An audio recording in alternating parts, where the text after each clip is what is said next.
Hey, welcome to What's for Dinner Tonight. This is the second video in this series, and what we're doing is figuring out what to make so that you're not stressed out at dinner time. My name is Elisa Giorgio from Meal Planning Blueprints. If you haven't caught the first video, please go do that before you watch this one.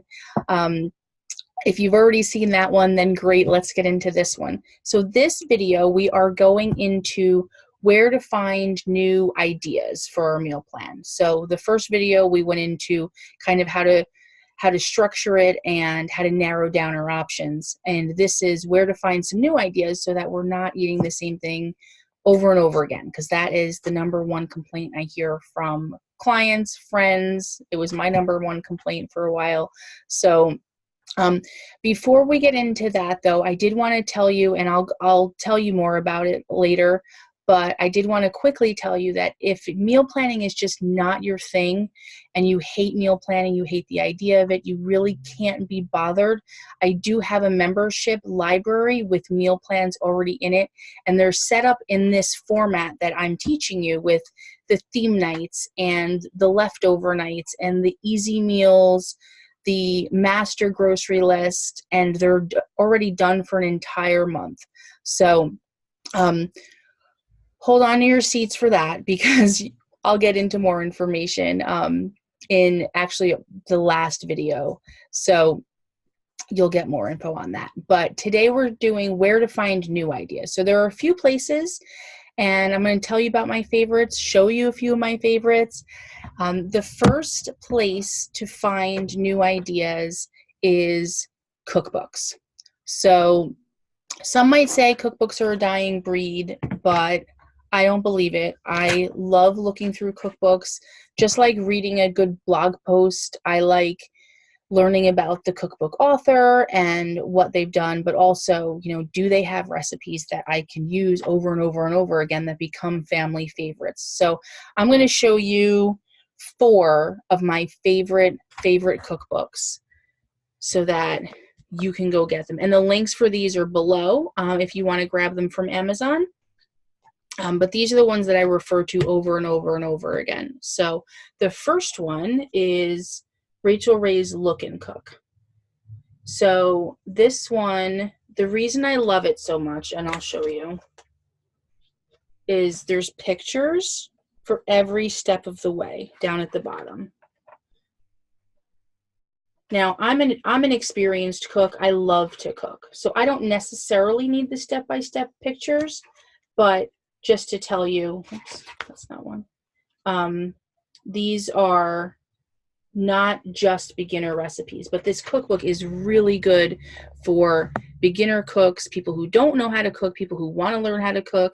It's a really good wedding shower gift. This is one of my favorite cookbooks to give away of all time, and everybody I've ever recommended it to loves it also. Now, most of these are 30-minute meals. There's also a section she has here in the back without pictures. These are like kid-friendly meals, sides, really easy things, but every recipe in here that she has the pictures for has the step-by-step at the bottom. And let me tell you, I've made quite a bit of stuff from here, but the easiest one and one of my favorites, if I can I find it? It is pork medallion marsala. So it's like chicken marsala, but with pork. Here it is. Pork tenderloin medallions with marsala sauce. Let's see if I can get this to go the right way. There we go. And it's such a fancy dish. It's really good for company. But anyway, and it's really good for family. So anyway, that's the first one. Okay, so I'm trying to keep these videos short for you guys. I know you're busy. This is my second one. This is my favorite slow cooker cookbook. Now, some of these, I will warn you, like this beef stew on the cover is my favorite beef stew recipe in the crock pot ever. But you do have to brown the meat on the stove first. I usually prefer ones that don't, but sometimes it just is helpful. But there's some cool tips in here if you don't want. There's not a ton of pictures. There's some sections with pictures where they have it, and they tell you what they reference where they are in the book, but I've made quite a few from here. My favorite one from this, besides the beef stew, is it's a turkey breast that makes its own gravy, and it's the most delicious gravy I've had, and I'm a gravy snob.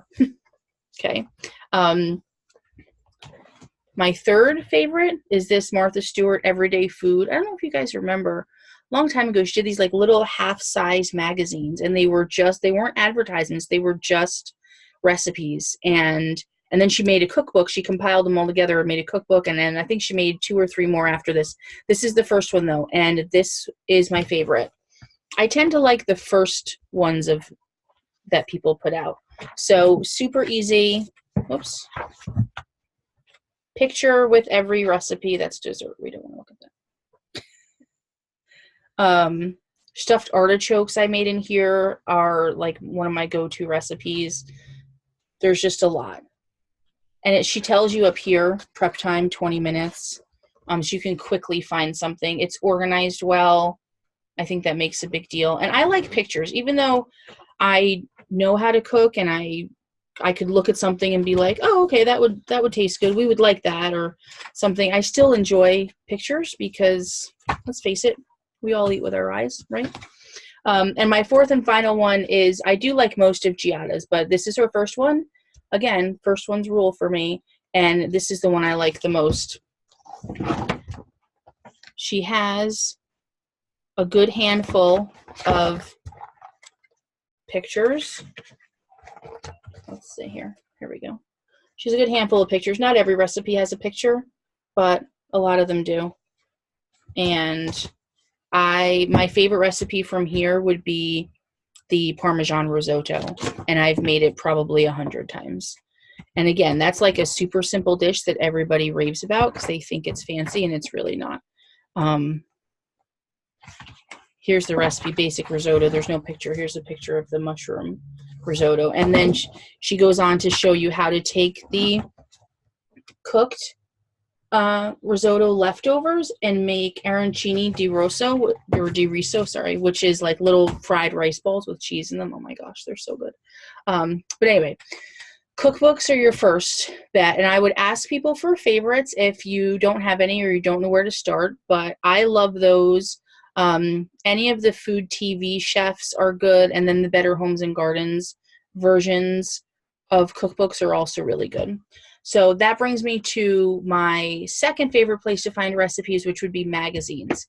And although I don't have a bazillion magazine subscriptions like I used to, because hello, Pinterest came into the world. My favorite ones, and I don't have any handy, but my favorite ones for that are the Rachel Ray Every Day, the Food Network Food magazine. It's just food from Food Network, and that one's really good. And then also the Better Homes and Gardens, but not the regular magazine. The ones that they're a little bit more expensive. They're usually like $9 or so, but there's no advertisements in them, so they're almost like mini cookbooks. So that is those type, the Better Homes and Gardens ones, they usually have like a theme. Like you'll find one that's all on grilling or all on comfort food or all on one pan dishes or all on 30-minute meals or all on crock pot. I really like those because they're themed. You know how much I love themes. So those are really, really helpful. The third place to find recipes is Pinterest. So I know that Pinterest, everybody can end up going down a rabbit hole, myself included, where you'll start out looking for dinner and then you'll end up with homemade Play-Doh and how to make a no-sew throw pillow. And next thing you know, you're making curtains in your head to go. Like, yeah, it's just, you're planning a birthday party that's 6 months away. You know, I know how Pinterest goes. So my favorite 2 things to do when I'm specifically looking for something on Pinterest, one would be to set a timer, set a 15-minute max timer on your phone. And the second thing would be to be very specific in the search. So Pinterest has a really strong search engine. I mean, Pinterest basically is a search engine, right? But they have it has a lot of functionality in there. So just like you could type into Google, you can kind of type the same into Pinterest.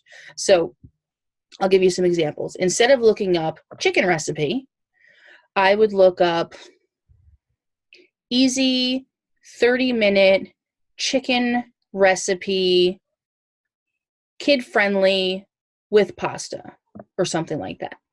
And then, so what I do usually is I take the main ingredient and then I add some kind of either time limit or easy factor. So easy 30-minute, both of those, or easy 15-minute. And then I add the way to cook it. That's one I left out. So it's usually I'll add like crock pot or one pot or sheet pan or oven roasted, something like that, to narrow down our choices more. And then I'll take out some ingredients. So if I see that everything's coming up like with canned tomatoes or mushrooms or onions or cheese, and you're not eating cheese, whatever the case is, if you want to remove something from the search, you just put the little minus symbol in front of the word that you don't want, no space. So if you're doing minus mushrooms, you're doing minus mushroom, no space in between the two. And then you can do a space and go minus tomato.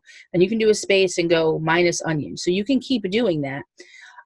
Now it's not fail proof. That's not the right word. It's not guaranteed, those results, because the only way Pinterest can search for that is if the recipe that's on there has listed their ingredients. And some pins that you'll notice sometimes when you pull them up, they have a list of ingredients on the side and some do not. So it's not a guaranteed thing, but it will severely narrow down your options. So the food bloggers mostly advertise on Pinterest. So that's where I'll find also, like through Pinterest, I'll kind of take note in my head, like, okay, I've been looking for chicken recipes and, you know, I don't know, 3 out of the 5 I just looked at were from damndelicious.net or Carlsbad Cravings or, you know, Give Me Some Oven or something like that, a particular website. Then I'll be like, oh, okay, so I'm attracted and really intrigued by the recipes that this particular food blogger has. Then I'll make note of that. And sometimes I'll just go straight there when I'm looking for a recipe instead of going to Pinterest first. So I'll just say, oh, like for Damn Delicious, everything she makes is gold.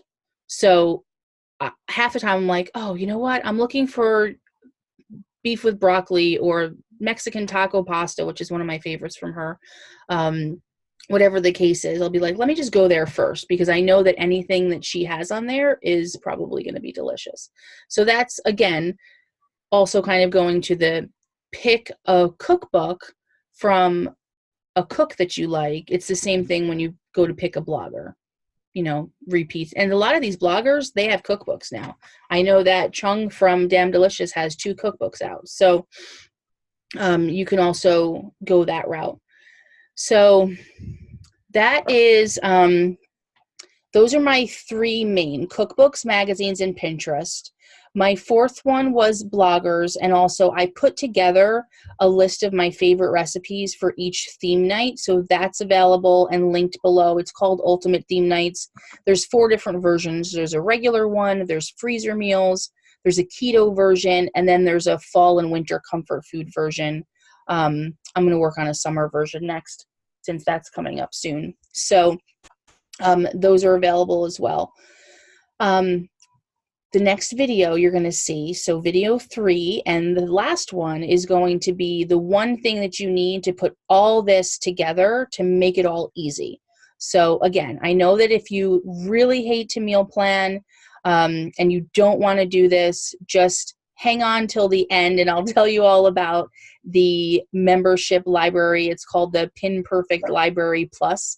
So I bet you're going to love it, and make sure you check out the next video.